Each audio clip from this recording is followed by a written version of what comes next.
Dante's Boxing Nation, what's going on, guys?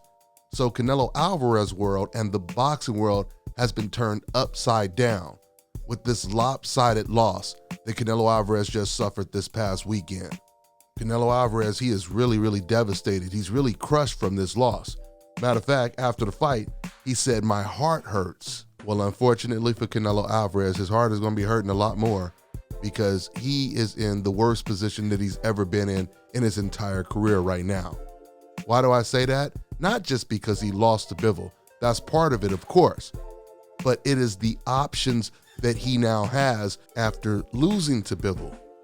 Now, of course, Canelo Alvarez, he used an excuse for why he lost to Bivol, but all that did was made things even worse for Canelo. Because now Bivol is saying, okay, well, you're using a weight excuse. I tell you what, Canelo, how about I come down to 168 and take all your belts? A move like that would be a game changer, and it would leave Canelo Alvarez with no excuses at all. It also makes it harder for him to turn down the rematch if Bivol is willing to come down to his weight, because a lot of people would feel that Bivol is giving Canelo Alvarez his best chance of winning the fight, which I personally don't think is going to help Canelo that much, because Bivol is already a very small light heavyweight. Because if you go back and you watch the Smith versus Jr. fight, which I watched probably 50 times leading up to this fight just to get a better idea of how the fight will play out, if you watch that fight, you'll notice that Smith looks like he's in a complete different division standing next to Bivol. So I don't think it's going to affect Dimitri Bivol at all if he does move down to 168 to fight Canelo Alvarez. This loss has really shaken up the Canelo Alvarez fans because they have zero confidence. The majority of them have zero confidence in Canelo being able to avenge this loss. Now, all of a sudden, I'm seeing comments in my comment section where Canelo Alvarez fans are saying, why doesn't Bivol just leave Canelo Alvarez alone and go fight the winner of Joe Smith and Beterbiev? They're saying, why does he want to come down to 168? Now he's just trying to bully Canelo. So in other words, they're telling you that they don't believe their fighter Canelo Alvarez has any chance of avenging this loss, just like the greats often have done when they had to deal with adversity. From Sugar Ray Leonard losing to Duran, coming back, dominating him, making him quit, right? To Muhammad Ali, coming back from the first Joe Frazier fight, even the Leon Spinks fight, just to beat them. And more recently, Andre Ward didn't even lose to Kovalev, but the situation is kind of analogous to this because, Andre Ward, he was naturally a super middleweight, and he was calling out Gennady Golovkin because Golovkin, at the time, he was the one that old media was hyping up, saying was pound for pound, and ESPN had already said that Golovkin is one of the greatest fighters of all time in the last 25 years. They had him ranked above fighters like James Toney and Roy Jones Jr. And guys, this was before Canelo even fought against Canelo Alvarez. So naturally, Andre Ward was calling out Gennady Golovkin, aggressively calling him out. So what did HBO do, and what did the fans do? Or at least what did they say? Well, fans on the internet, they start telling Andre Ward to leave Golovkin alone and move up to 175 and fight the, at the time, undefeated Sergey Kovalev, who was even considered pound for pound #1, the best fighter in the world on some boxing websites. And then HBO, they followed the fans' lead and they presented an offer to Andre Ward. You could basically call it the leave Gennady Golovkin alone deal. They offered Andre Ward a 3-fight deal that would include Sergey Kovalev in the 3rd fight, but of course, he would have to move up in weight, something he wasn't even planning on doing. Well, Andre Ward, he obliged them all. Moved up in weight, he beat him twice.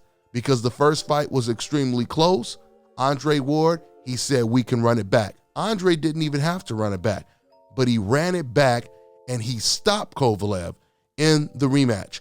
And this is what Canelo Alvarez is supposed to do. And keep in mind, Andre Ward doesn't have the power that Canelo Alvarez has, so you really can't use that excuse, oh, it was the weight at 175.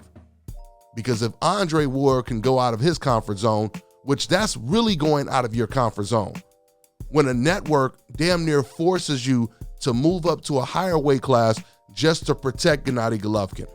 Going back to my point when I was telling you guys that a lot of Canelo Alvarez fans, they're saying, why doesn't he just leave Canelo alone? Go pick on Beterbiev versus the Smith winner. Why you want to come down to 168? Well, the answer is, guys, Canelo Alvarez, he actually has a rematch clause. And since he made the size excuse, that's the reason why Bivol is even entertaining the idea of going down to 168 and taking Canelo Alvarez's belts. Like I said, you guys have to be careful, including Canelo. You guys, the racist fans, old media, and Canelo Alvarez, you have to be very, very careful when you make excuses why you lost, excuses that you know deep down is not even true, because it just backfired on you. Now, the reason why I tell you guys that Canelo Alvarez is in the worst position of his career is because from this point on, he cannot go back to fighting against C-level opposition and trying to call himself the best fighter in the world. So that means not just fighting a 40-year-old Gennady Golovkin, but if Canelo is talking about the weight at 175 is too much, that means he's going back to 168. Guess who his mandatory is at 168? David Benavidez.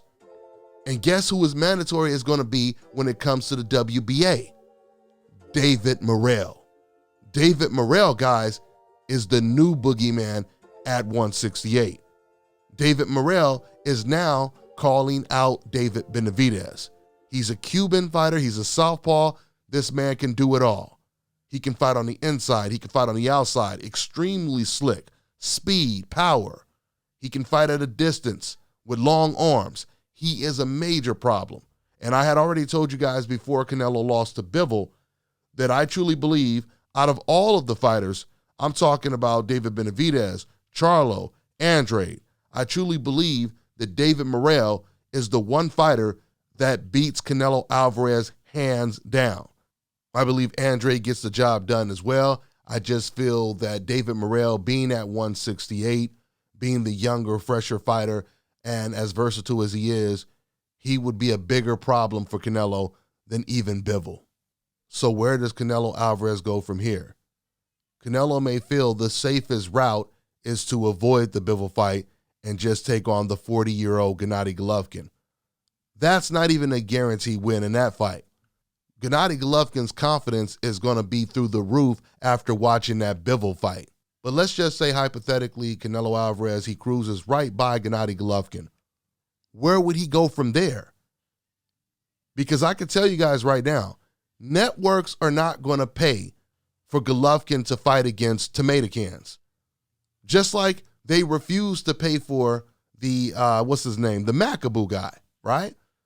This is the reason why we did not see Canelo versus Macaboo, because if it were up to Canelo, that's exactly who he was going to be fighting next. But the networks wasn't going to pay for it. And that's how we got the Bivol fight. Canelo keeps trying to make it seem like he was chasing greatness. He was forced into this fight. This was the only fight that DAZN was putting on the table, at least when it comes to Canelo Alvarez's very next fight. It was supposed to be Bivol, Gennady Golovkin, and then after those two opponents, then they would allow Canelo Alvarez to take a soft touch. But he would have to get across that Bivol bridge to even make it over there to those tomato cans, and he couldn't do it. If Canelo Alvarez turns down this rematch with Bivol, and Bivol is willing to come down to Canelo Alvarez's own weight class, oh boy, it's going to be a really, really hard time coming up with an excuse, explaining to the public why you're not taking the fight after that. Because once Bivol offers to come down in weight and Canelo still doesn't take the fight, he would have to just come out and say, look, man, this guy is just better than me. I can't beat him. This guy's just too good. Okay, that's what you guys want to hear? You want to hear the truth? Well, there it is. He's too damn good. I'm not on his level, so I'm going to take an easier challenge. That would really be the only thing that Canelo Alvarez could say if he still turns down this fight when he has a rematch clause with this man. So we'll see what Canelo Alvarez decides to do. That's all I got for now, guys. I'm on to the next one. All right, now check this out, guys. If you're looking to repair eczema scars, burns and bruises, dark spots and blemishes, then this right here is the perfect product for you guys. It's called Elo Diki Face and Body Oil. Athletes and top-ranking boxers, they're also using it after training to reduce swelling, inflammation, and to ease the pain. So get yours today. Go to elodiki.com, like them on Facebook, and follow them on Instagram.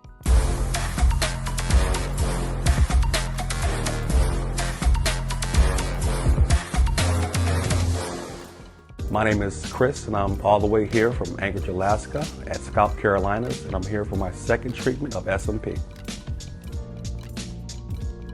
Well, I was sitting at home one day and going over my Facebook page, and they have different, like advertisements popping up, and I saw one for SMP.